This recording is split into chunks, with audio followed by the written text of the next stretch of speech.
యుద్ధ విమానాల తయారీ మనమే చేస్తున్నాం. దానికి కావాల్సిన ఇంజన్లు అమెరికాని అడుగుతున్నాం, జీఈ కంపెనీని అడుగుతున్నాం. తేజస్ ఎప్పుడో 2 ఏళ్ల క్రితం పూర్తి కావాలి, దాదాపు 15 దాకా, ఇంతవరకు పూర్తి కావాలి. మొన్ననే ఎయిర్ చీఫ్ ఆ విషయాన్ని కూడా స్పష్టం చేశారు.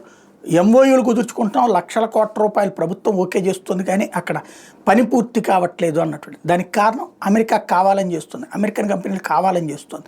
ఇంజన్స్ లేట్గా వస్తుంటే ఇంతవరకు రాకపోవడం, ఇప్పుడు ఏదో చేస్తామంటున్నారు. మళ్ళీ రేపు పొద్దున అమెరికన్ ప్రభుత్వం అడ్డుకుంటే చెప్పలేము. ఎందుకంటే మనం డిఫెన్స్ ఎక్స్పోర్ట్స్లో స్ట్రాంగ్ అయితే తట్టుకోలేకపోయేది అమెరికానే.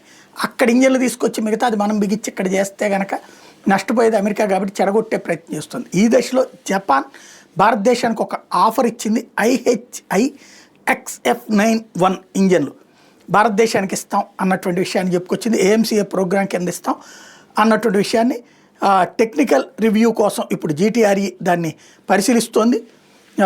గ్లోబల్ కాంపిటీషన్లో అది అమెరికా కంటే కూడా శక్తివంతంగా ఉన్నాయంటే కనుక అమెరికాను పక్కన పెట్టి జపాన్ దగ్గర నుంచి ఈజీగా కొనుగోలు చేసేస్తాం మనం.